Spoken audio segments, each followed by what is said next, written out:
chess people, welcome back to another video.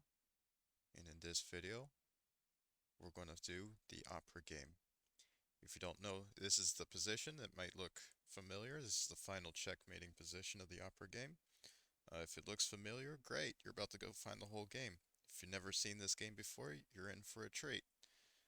This game is between Paul Morphy, who was the first um, well, he wasn't recognized as a world champion, but he was because the world champion title did not exist, but he was the best player in the world, and he went on a big European tour where he just slaughtered all of the best players in the world.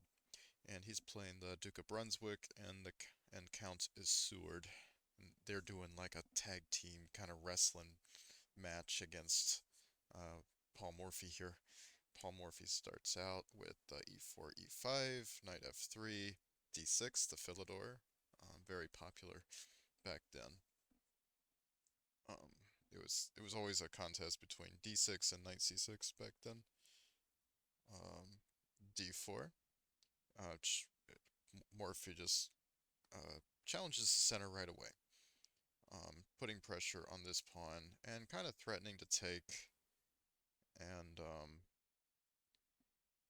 where black can't castle and black's king is in a slightly awkward position where white has just really easy development. So this is recognized as not the best move, but they didn't know that back then. So Morphy takes, bishop takes knight, queen takes bishop, and black avoids the trade of queens by capturing the knight. Bishop c4 threatens an immediate checkmate. Knight f6 blocks the checkmate. Queen b3 renews the threat of check and mate on e6, and we have a second threat. That's pretty sweet, right? Queen e7 blocks the threat, the first threat. Morphy doesn't go for this right away, as I'm not sure why. I don't think I think he valued the center pawn way more.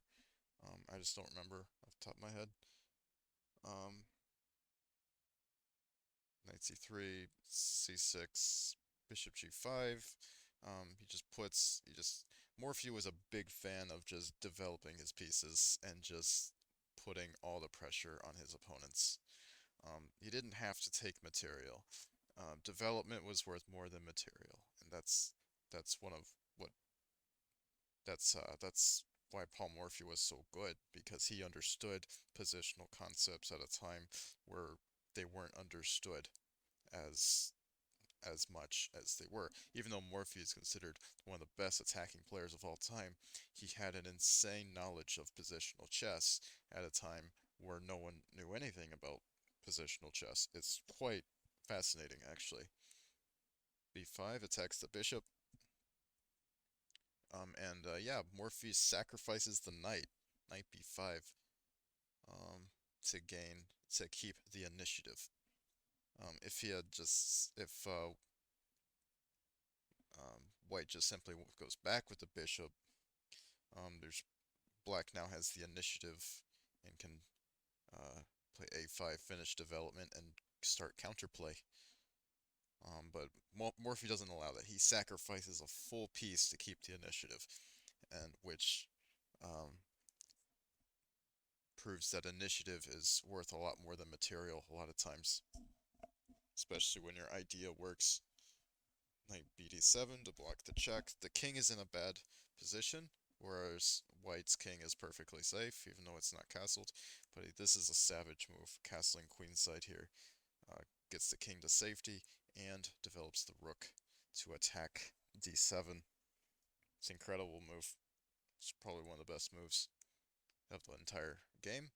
Uh, Black kind of corners themselves in with rook d8, just putting as many pieces around the king as possible.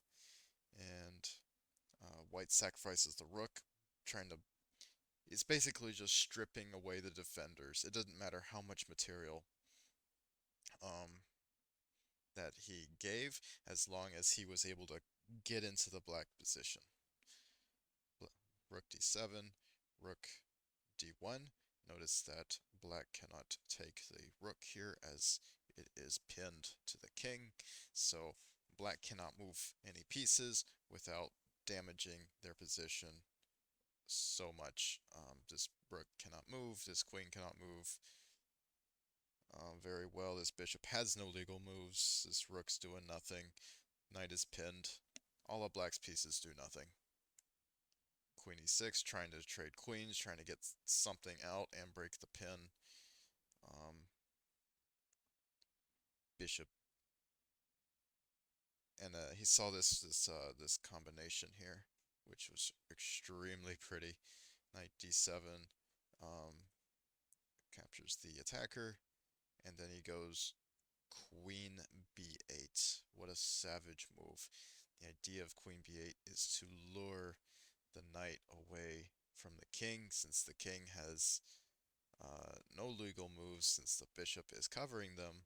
The knight must capture the queen. This is called attraction, and which sets up the final blow, rook d8.